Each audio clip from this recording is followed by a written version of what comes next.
Every third Sunday of June, Father's Day rolls around. That's a day honoring the parental bond of fatherhood and the influence of fathers in society. With a very comfortable productions, we sat down with three different men to give three different stages of parenting and their perspectives of the nuances of fatherhood. Let's get into it.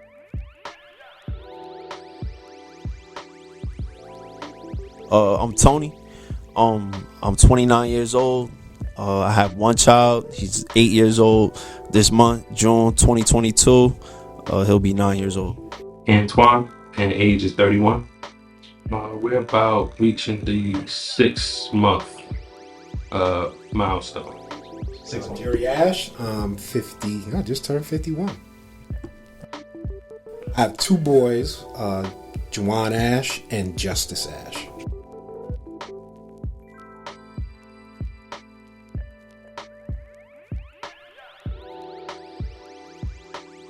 I didn't envision myself being a father. It was not something that I put a lot of thought into. Not that I didn't want to be a father. I didn't really see it for me the way I was moving at that point in my life. I thought that, you know what, if it happened, it happened, but it wasn't something that I actively planned on being a father. Nah, I've thought about it, if I wanted kids or something, but seeing it actually happen, actually trying to make it happen, I didn't have no plans. To be honest, yes. Yes and no. Okay. If that makes any sense. Yes, because I love kids. The oldest of five. So, I did help my mom out raising my other four siblings. And just being around kids, it's just like brings you happiness, if that makes any sense. Okay. And just like being a role model. I think being a role model, especially for kids, is important. The instant that I say no, I don't know, I just didn't see myself being a father. But now as I'm going through the stage, and I have friends who are fathers before me, it's really rewarding. They enjoy it.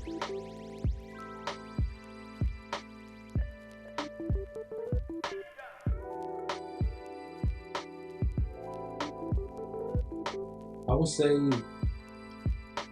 from my stepfather and my uncles, I see, passing out to my children just to be here, present, plain and simple, just be present through school, homework, or even just having fun, just be present. I think that's really important. The biggest thing is just my father being there.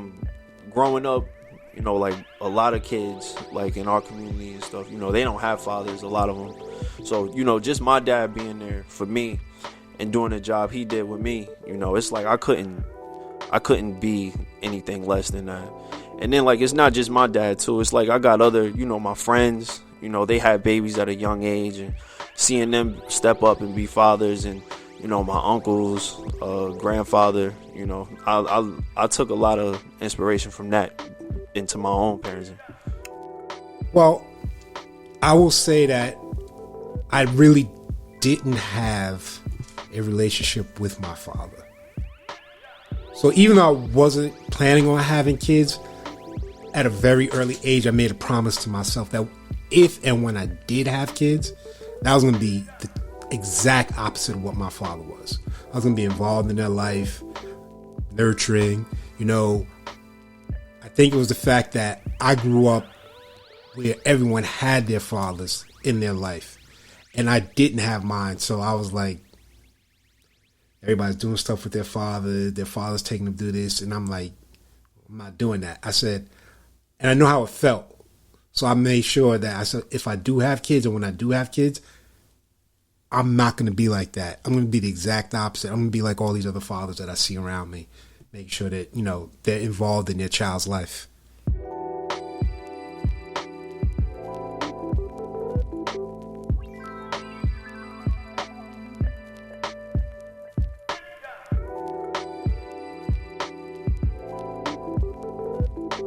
I don't know how much of a good answer this would be, but I think the one thing that I think it definitely taught me was patience. It might not, but that's definitely one thing that I find myself still like, you know, figuring out with different things that I'm learning. Just patience. And you know, yeah, pretty much just patience and stuff. Especially like when it comes to like things with like school, or like you know, like simple things like learning how to teaching them how to tie a shoe. You know, kids don't always catch on to that as quick as, because sometimes I feel like, you know, me being a young parent, because I had Tamara we had Tamara when I was 20. I was 20 years old, so that was like fairly young for me. So, you know, just dealing with the baby crying, things like that, you know, the diaper needs to be changed. I think a lot of that, you know, it takes a lot of patience to deal with those type of things, especially if it's not something that you've dealt with before. So I definitely think it's a combination of things, but patience is, like, without a doubt, one of the best lessons I've learned being a father. I mean, I think the whole thing of fatherhood is trial and error. If you're trying to do the right thing as a father, you're gonna make mistakes, but you're gonna learn from them, and then you're gonna try to do the right thing. So the whole fatherhood, the whole thing of being a father is just trying to guide somebody, right? Trying to make them the better version of you.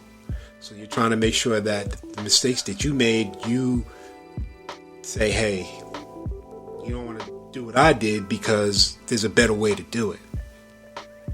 You know, and that's really how I approach fatherhood. I just looked at how I grew up, the mistakes I made, and tried to say, you know what, I could have done, you know, if somebody had coached me through this, I probably would have done this different, or I would have had more information to make a better decision. So now I'm going to pass that on to them. And the things that I think I did right, I'm going to say, you know what? Here's what I did right. You take this and you build upon that, and you do it even better.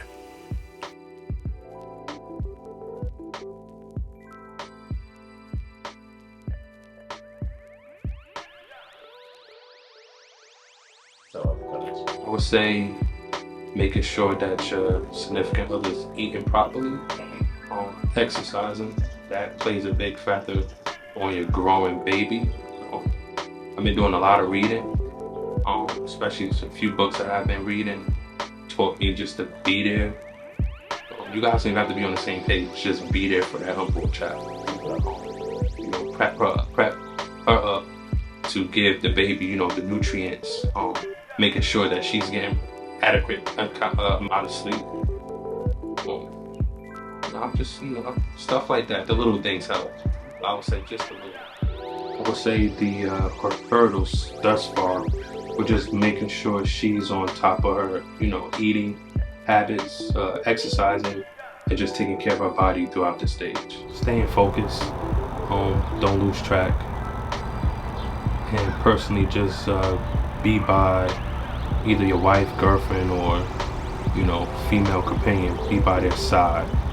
I think it's a good learning experience, and it's also helpful so that they don't go through the stage alone. If that makes any sense. Definitely. And actually, you're learning while you're going on the stage too. So this is like a perfect example. Let's say if you're a single father, this is a perfect example to go through the whole stage, that whole transition of the pregnancy. Okay.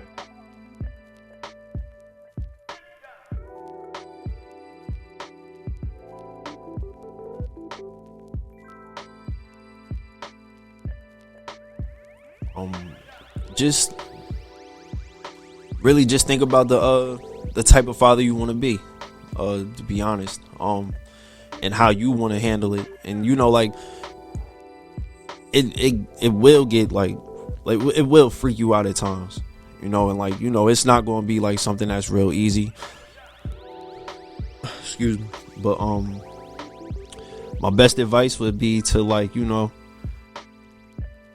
try to get your things in order, prepare your mind for it, you know what I mean, and just be the best father you could be. Because at the end of the day, like, it don't really matter like what you feeling when you in a situation like that. But what is important is that you step up and handle what you have to handle and stuff. I can't really put it no better way than that. Than like, this is the situation. If you're gonna go through with it and handle this situation, then that's what you're gonna have to do. But yeah, be a man about it, and try to do the best as you can. Because even when you trying your best, you're not always gonna be at your best. You gonna slip up sometimes. So yeah, just be prepared for it and stuff as best as you can. I think that's one thing that I didn't really think about, was like how much time it was gonna consume of like my own.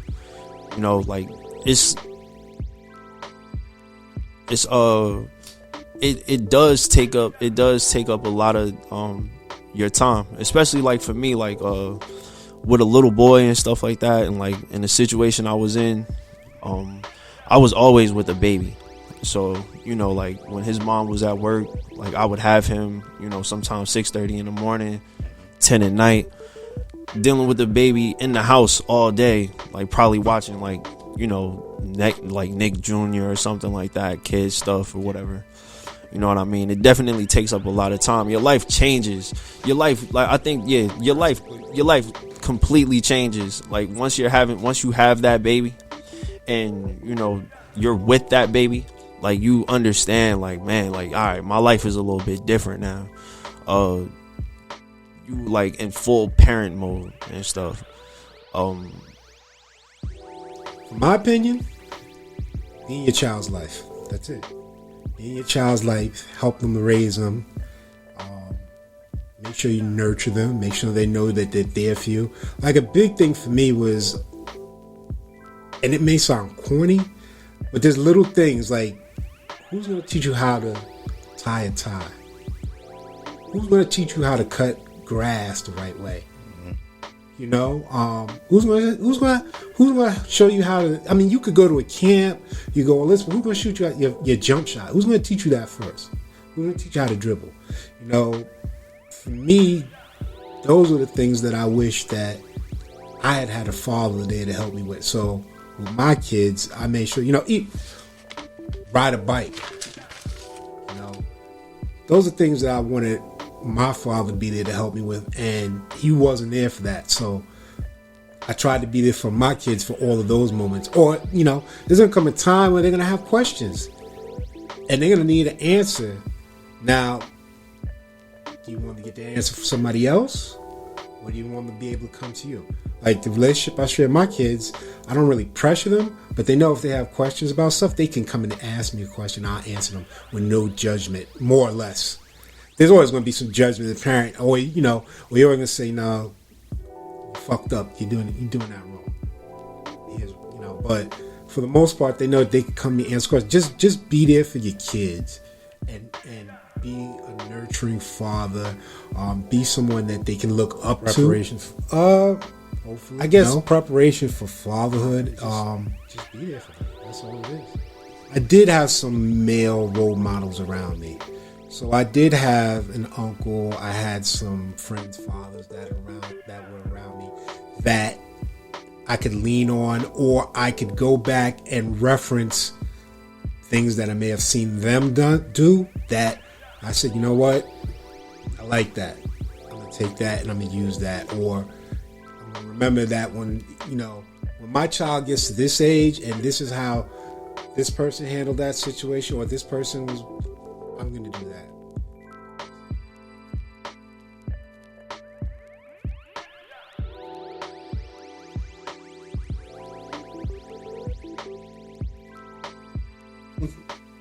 I don't know if it's a misconception. I'll say, but sometimes dads are underappreciated. I think they tend to think that we're not as nurturing as mothers, and I think that's 100% false. Like, I have a very close relationship with my two sons, very close. I'm not going to speak for all fathers, but I know I was a nurturing father. I know they were young. Sometimes it used to annoy their mother that they could be home with her all day or for hours, but as soon as I walked in that door, they, especially my oldest son, when he was young, he was running towards me. Daddy's home, daddy's home, daddy's home, daddy's home. And that just, I think that really comes from the fact of you as a father nurturing and building that bonding relationship with your child. You'll see a lot of fathers that may come in the door and they'll be like, oh, daddy's home, and then, they're off to do it. But if you take that time and build that relationship with your child and you're that nurturing parent, it'll always be there. So I think, like I said, for your original question, if it's something that people think that they may not know or it may not happen, it's the bonding with your child.